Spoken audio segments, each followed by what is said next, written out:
माननीय विधायक साहब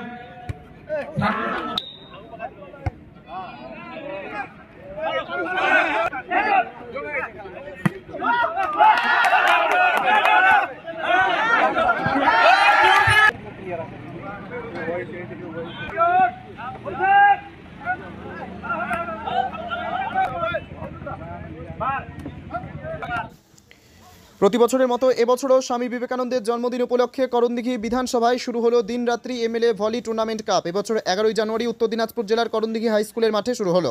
উদ্বোধনী অনুষ্ঠানে উপস্থিত ছিলেন বিধায়ক গৌতম পাল সহ 13 নম্বর জেলা পরিষদের সদস্য আব্দুল রহিম, 14 নম্বর জেলা পরিষদের সদস্যা কৃষ্ণা সিংহ রায়চৌধুরী, পঞ্চায়েত সমিতির সহকারী সভাপতি খগেন দাস, যুব তৃণমূল কংগ্রেসের ব্লক সভাপতি ইমাম হোসেন, করণদিঘি থানার আধিকারিক সহ এলাকার বিশিষ্ট সমাজসেবীরা। MLA volleyball tournament cup day night tournament. এই টুর্নামেন্টে করণদিঘি বিধানসভার 11টি গ্রাম পঞ্চায়েত এবং ডালখোলা পৌরসভার মোট 12টি দল অংশগ্রহণ করেছেন। 11 এবং 12 দুদিন এই টুর্নামেন্ট চলবে। 12 তারিখে সেমিফাইনাল এবং ফাইনাল খেলা অনুষ্ঠিত হয়ে খেলার সমাপ্তি ঘোষণা হবে।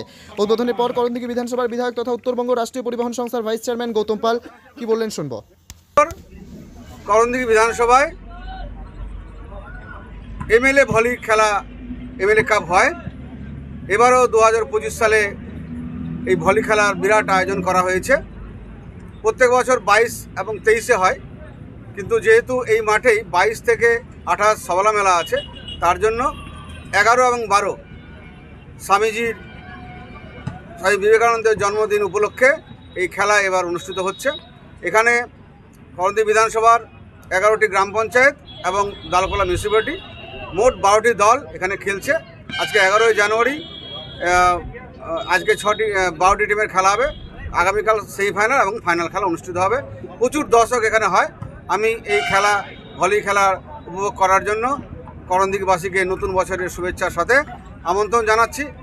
আসুন সবাই মিলে এই ভলি খেলা আমরা আনন্দ উপভোগ করি এবং সবাইকে আমি ধন্যবাদ জানাই।